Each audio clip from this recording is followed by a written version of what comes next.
जय हिंद साथियों, आप सभी का स्वागत है सभी क्लासेस में। आज के वीडियो में हम लोग देखने वाले हैं क्लास 10th का साइंस। ये चैप्टर नंबर जो है 5वां हो जाएगा, जिसका नाम है तत्वों का आवर्त वर्गीकरण। तो तत्वों का आवर्त वर्गीकरण क्या होता है, चलिए जानते हैं। तो तत्वों का आवर्त वर्गीकरण कहने का मतलब है जब बहुत सारे तत्व खोजे जाने लगे, उस समय जो है शुरुआती दौर में बहुत सारे तत्व जब खोजे जाने लगे तो वैज्ञानिकों को उन्हें व्यवस्थित ढंग से पढ़ने और समझने की ज़रूरत पड़ी। अब जैसे बहुत सारा तत्व आ गया, प्रकृति से मिलने लगा, तो वैज्ञानिकों को अध्ययन करने में मुश्किल होने लगा, कठिनाई आने लगा।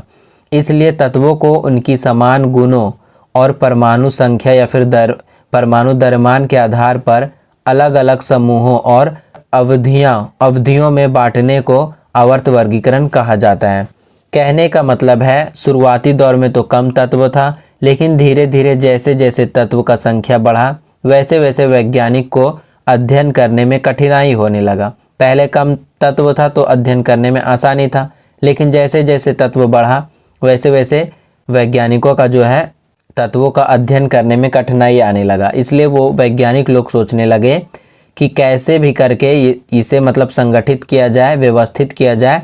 जैसे अगर हम लोग कोई मोदी दुकान जाते हैं, साबुन खरीदने जाते हैं मोदी दुकान से, तो वहाँ पे जो रहता है मोदी अपना साबुन का जो रहता है वो अलग रखता है साबुन को, और भी जो खाने पीने का सामान है वो अलग रखता है, शैम्पू को अलग रखता है। कहने का मतलब अपना अलग अलग वो रखता है सारा चीज़ को। तो ऐसा क्यों? ऐसा रखने का मतलब है कि जब भी उसको ग्राहक को देना पड़ेगा अगर साबुन, तो वो झट से निकाल के दे देगा। तो इसी प्रकार से तत्व के पर भी लागू होता है, तत्व के ऊपर भी लागू होता है। कहने का मतलब है अगर तत्व के बारे में हम लोग जानेंगे, अच्छा से जान जाएंगे कि ये तत्व का क्या गुण है, ये अगर किसी ऑक्सीजन से अभिक्रिया करेगा तो क्या होगा, हाइड्रोजन से अभिक्रिया करेगा तो क्या होगा, ये सारा गुण अगर हमको पहले से पता रहेगा तो उसका उपयोग करने में आसानी होता है। इसलिए तत्वों का जो है व्यवस्थित करना आवश्यक था। तो इसे व्यवस्थित करने के लिए बहुत सारे वैज्ञानिक आए, डॉबेरेनर आते हैं, फिर न्यूलैंड्स आते हैं, और फिर मेंडेलीफ आते हैं। उसके बाद फिर और भी आते हैं। तो इस वीडियो में हम लोग सबसे पहले तो देखेंगे कि डॉबेरेनर के त्रिक, जो कि डॉबेरेनर सबसे पहले आते हैं और त्रिक नियम देते हैं तत्वों को सजाने के लिए। और ये क्या होता है, ये आगे चल के असफल हो जाता है, मतलब इसका सीमा क्या था वो भी देखेंगे। उसके बाद आता है न्यूलैंड्स, ये अष्टक नियम देते हैं या फिर अष्टक सिद्धांत देते हैं, लेकिन ये भी असफल हो जाता है। इसका सीमा क्या है, सीमाएं वो भी जानेंगे हम लोग इस वीडियो में। उसके बाद आता है मेंडेलीफ, तो मेंडेलीफ अपना आवर्त सारणी देता है, इसका विशेषता देखेंगे और ये सीमाएं देखेंगे। लगभग मेंडेलीफ का जो आवर्त सारणी था वो सही था, और लेकिन थोड़ा बहुत जो कमियां था वो धीरे धीरे दूर हो जाता है। फिर आधुनिक आवर्त सारणी आता है, जिसके बाद वो प्रॉपर मतलब सही तरीका से रहता है। तो चलिए सबसे पहले हम लोग जानते हैं कि डॉबेरेनर के त्रिक क्या है। तो डॉबेरेनर के त्रिक कुछ इस प्रकार से आप जान सकते हैं। 1817 ईस्वी में जो है जर्मनी के वैज्ञानिक वुल्फगांग डॉबेरेनर ने ज्ञात तत्वों को, मतलब उस समय जो तत्व ज्ञात था उसको उनके गुण के आधार पर 3-3 तत्वों के समूहों में बांटा। इसी वर्गीकरण को डॉबेरेनर के त्रिक कहते हैं। इसमें बीच वाले तत्व का परमाणु द्रव्यमान पहले और तीसरे तत्व के परमाणु द्रव्यमान का औसत होता है।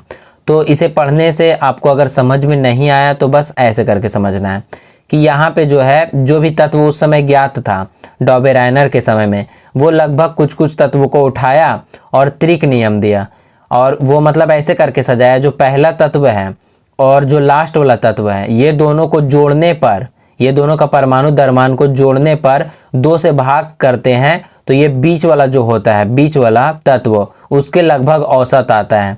सही से नहीं समझ में आया तो आप यहाँ पे देखो, ये जैसे पहला जो है तत्व लिथियम है, तो लिथियम का परमाणु द्रव्यमान 6.9 होता है, और लास्ट वाला तत्व क्या है, पोटेशियम ने है, तो पोटेशियम का 39 होता है। तो ये दोनों को जोड़ना है और 2 से भाग करना है, ठीक है।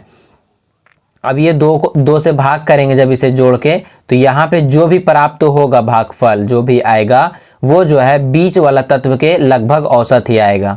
तो कुछ इस प्रकार से आप देख सकते हैं, ये जो सोडियम का परमाणु द्रव्यमान होता है 23 होता है, और ये जो हम लोग लाए हैं ये भी लगभग 23 के आसपास ही है। यानी डॉबेरेनर जो बताते हैं, डॉबेरेनर कहते हैं कि ये जो मेरा त्रिक है, त्रिक का पहला तत्व और तीसरा तत्व को अगर जोड़ के 2 से भाग किया जाए यानी औसत निकाला जाए तो दूसरे तत्व के औसत के बराबर होता है, दूसरे तत्व के परमाणु द्रव्यमान के बराबर होता है। यही जो नियम है वो डॉबे-राइनर देते हैं और इसे त्रिक कहते हैं।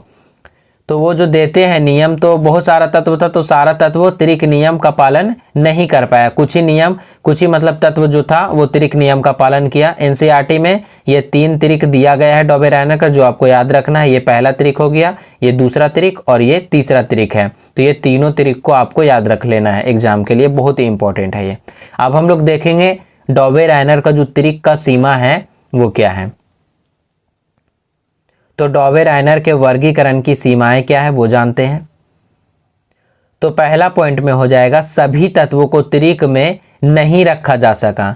पहले ही बताया आपको कि बहुत सारा तत्व था, वो सारा तत्व को त्रिक नियम के अनुकूल नहीं रखा जा सका, सभी तत्वों को त्रिक में नहीं रखा जा सका, कुछ ही तत्व को रखा जा सका।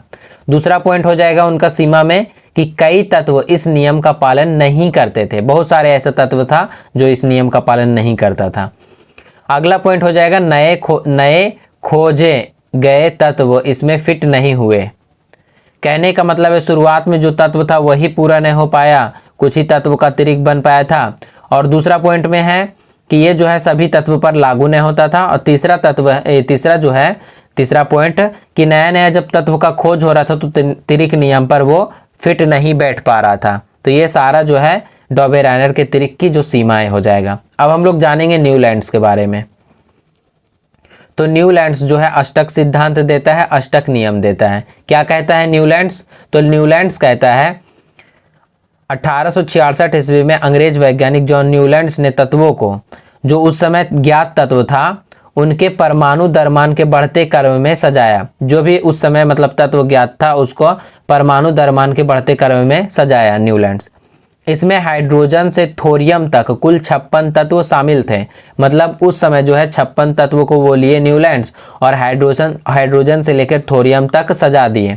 इसमें प्रत्येक 8वां तत्व पहले तत्व के जैसा गुण रखता था। इसमें जो पहला तत्व था और 8वां तत्व, ये दोनों का गुण सेम रहता था न्यूलैंड्स के अष्टक सिद्धांत में, इसलिए इसे न्यूलैंड्स का अष्टक सिद्धांत भी कहते हैं। तो इसे और अच्छे से समझने के लिए आप यहाँ पे ये चीज़ को देख सकते हो। ये न्यूलैंड्स का जो अष्टक सिद्धांत है ये टेबल दिया गया है। तो यहाँ पे आप देख सकते हो ये जो हाइड्रोजन है, हाइड्रोजन का जो गुण है फ्लोरीन के साथ मैच खाता है। इसी प्रकार से लिथियम का जो गुण है सोडियम के साथ मैच खाता है। बेरिलियम का जो है वो मैग्नीशियम के साथ गुण खाता है, इसका मैच खाता है। तो इस प्रकार से जो है न्यूलैंड्स जो है पहला तत्व और 8वां तत्व का जो गुण था वो सेम इसको दिखा और वो इस प्रकार से टेबल बना दिया।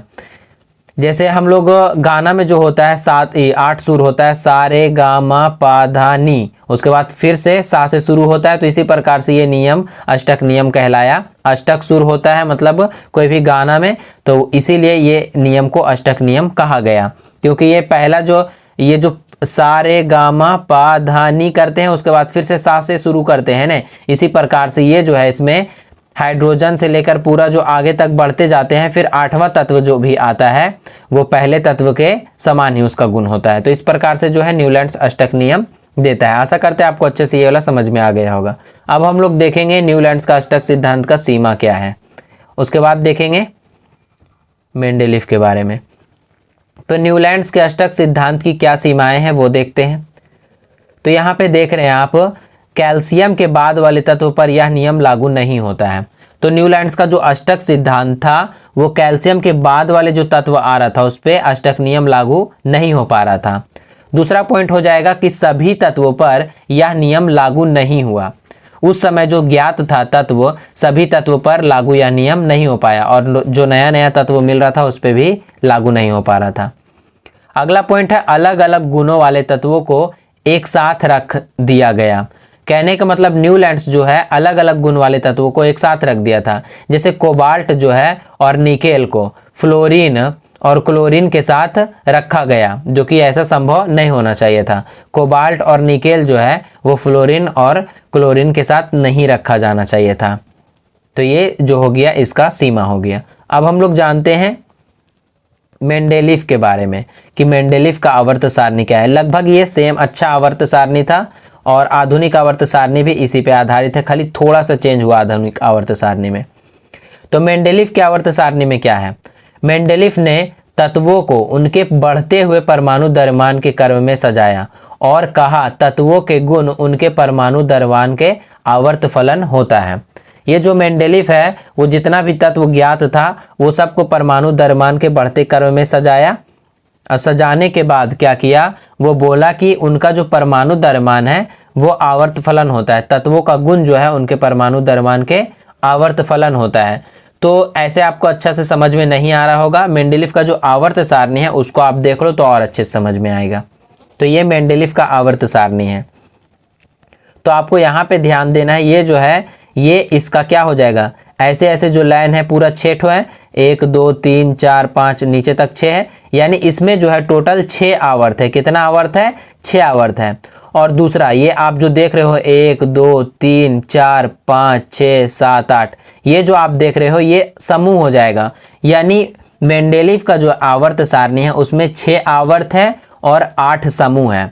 इसमें आप देखोगे यहाँ पे जो दिया गया है R2O, तो R2O का मतलब है कि इस समूह में जितना भी तत्व है वो ऑक्सीजन से अभिक्रिया करेगा तो R2O बनाएगा। इसी प्रकार से आप समूह 2 में भी देख सकते हो कि इसमें जो भी तत्व अभिक्रिया करेगा तो ये बनाएगा, ये सूत्र वाला बनाएगा यौगिक। इसी प्रकार से तीसरा में भी अगर जब ये ऑक्सीजन से अभिक्रिया करेगा तो ये सूत्र वाला यौगिक बनाएगा, जब हाइड्रोजन से अभिक्रिया करेगा तो ये सूत्र वाला यौगिक बनाएगा। R के जगह पे मतलब वो तत्व आ जाएगा।